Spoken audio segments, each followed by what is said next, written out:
ఎక్కడో అమెరికాలో ఉన్న కొంతమంది బిజినెస్‌మెన్ ప్రాఫిట్స్ పెంచుకోవడం కోసం, అక్కడ వాళ్ళ షేర్ వాల్యూ పెరగడానికి ఇండియాలో ఇన్ని కోట్ల మంది ఎందుకు కష్టాలు పడాలి? మనమందరం ఎందుకు సిలిండర్‌లు పట్టుకొని క్యూ లైన్‌లో నిల్చోవాలి?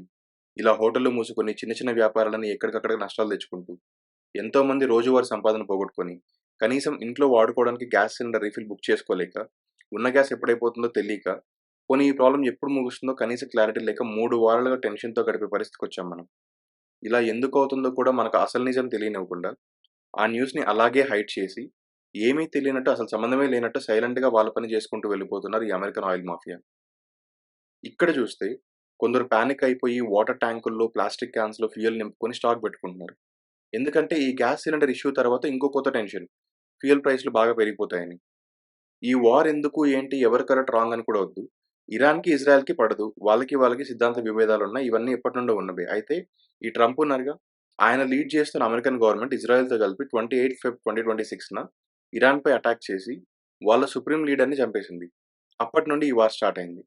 ఇక్కడ మన ఇండియాలో ఉన్న సిట్యుయేషన్ ఏంటంటే, మనం వాడుతున్న ఎనర్జీలో 88% crude oil, 50% natural gas and రఫ్‌లీ 60% ఎల్‌పీజీని ఇంపోర్ట్ చేసుకుంటున్నాం.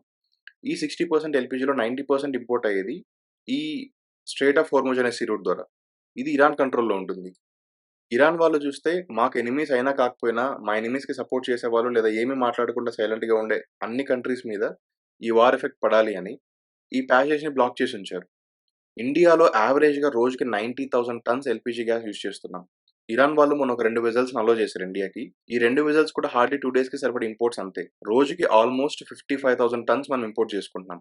మిగిలింది డొమెస్టిక్‌గా అవైలబుల్ ఉంది. ఈ రూట్‌లో ఈ 2 వారాల టైంలో వచ్చిన ఎల్‌పీజీ ఇంపోర్ట్స్ ఇంతే. ఈ వార్ ఇంకా ఎన్ని రోజులు ఉంటుందో తెలీదు. హానరబుల్ ప్రైమ్ మినిస్టర్ దగ్గర నుండి concerned ministers, public leaders, officials కూడా చెప్తూ వచ్చారు. ఇంకా చెప్తున్నారు ఎల్‌పీజీ గ్యాస్ షార్టేజ్ లేదు అని. ఏదో ఊరికే టెన్షన్ క్రియేట్ చేస్తున్నారు అని. ఎల్‌పీజీ షార్టేజ్ ఉంది. పానిక్ బుకింగ్ కూడా ఈ షార్టేజ్‌కి కారణమే.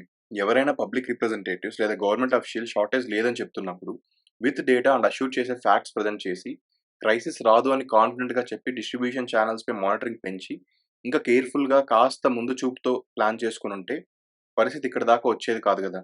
అక్కడక్కడ కొంచెం సివిక్ సెన్స్ లేకపోవడం వలన, పాపం జెన్యూన్ రిక్వైర్మెంట్ ఉన్న డొమెస్టిక్ కన్స్యూమర్స్ కూడా ఇబ్బంది పడ్డారు. ఇంకా పడుతున్నారు కూడా. వీరితో పాటు hotel industry, universities, hostels, temples, business పార్క్స్‌లో కాఫెటేరియాస్, ఇంకా హాస్పిటల్స్‌లో క్యాంటీన్స్ ఉంటాయి గదా!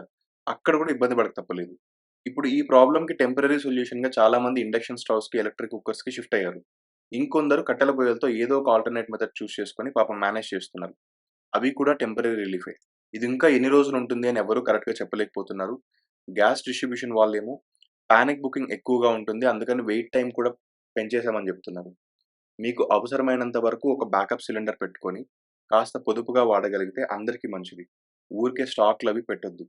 మనం అందరం కొంచెం రెస్పాన్సిబుల్‌గా యాక్ట్ చేయడం చాలా ఇంపార్టెంట్ ఇప్పుడు. ఇక ఫ్యూయల్ ప్రైసెస్ అంటారా? ఈ ప్యాసేజ్‌లో సప్లై బ్లాక్ అవ్వడం ఒకటి. ఇరాన్ గల్ఫ్ కంట్రీస్‌పై అటాక్ చేస్తుంది. ఆ అటాక్స్‌లో ఆయిల్ ఫెసిలిటీస్, రిఫైనరీస్‌ని టార్గెట్ చేసి, డ్యామేజ్ చేసి, ఆయిల్ ఎక్స్‌ట్రాక్షన్ దగ్గరే అవుట్‌పుట్ తగ్గుతుంది. సో, దీని వలన కూడా ఆయిల్ ఇంపోర్ట్స్ రెడ్యూస్ అయ్యి, అంటే మన ఇండియాలో సప్లై తగ్గి డిమాండ్ అలాగే ఉంటుంది. లేదా ఇలా పానిక్ క్రియేట్ చేయడం వల్ల ఇంకా డిమాండ్ పెరుగుతది. దీని వలన కూడా ప్రైస్ పెరుగుతుంది.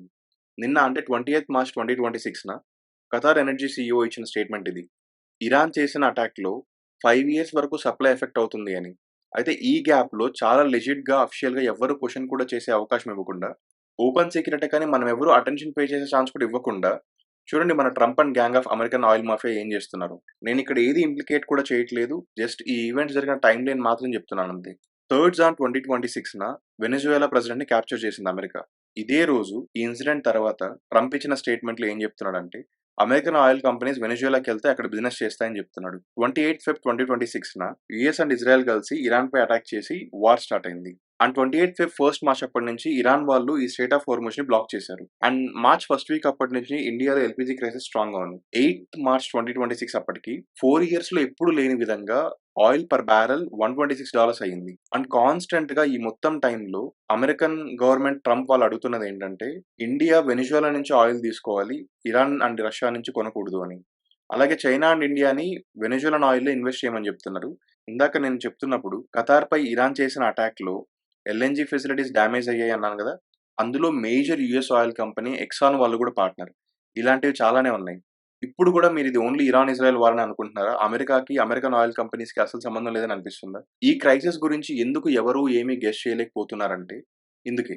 ఈ ఆయిల్ మాఫియా, ట్రంప్ ఇంకా ఈ బిగ్ లీగ్ ప్లేయర్స్ ఎవరైతే ఉన్నారో వీళ్ళందరూ ఎప్పుడు, ఎందుకు, ఎలా ప్లాన్ చేస్తారో ఎవరు ప్రెడిక్ట్ చేయలేకపోతున్నారు. రీసెంట్‌గా చైనాకి వెళ్తున్న రష్యన్ ఆయిల్ షిప్స్ డైవర్ట్ అయ్యి ఇండియాకి వచ్చేలా డీల్ చేసుకున్నారు మన వాళ్ళు. ఇండియా రష్యన్ ఆయిల్ ఇంపోర్ట్స్ చేసుకోవడం ఆల్రెడీ 50% పెరిగింది. ఇంకా పెరిగే ఛాన్సెస్ ఉన్నాయి. సో, రష్యన్ ఫ్యూయల్ బ్యాకప్ ఉంది కాబట్టి మనకి ఇప్పట్లో ఇమ్మీడియేట్ డేంజర్ బెల్స్ ఎక్కడా కనిపించట్లేదు. ఒక్కో రోజు గడిచే కొద్దీ వరల్డ్ ఆర్డర్ పడిపోతుంది. సో, ఏ సిట్యుయేషన్ అయినా మనం కొంచెం ప్రిపేర్డ్‌గా ఉండాలి. అలా అని తొందరపడి రియాక్ట్ అయ్యి ఇంకా ఎక్కువ కేస్ బిల్డ్ చేయొద్దు.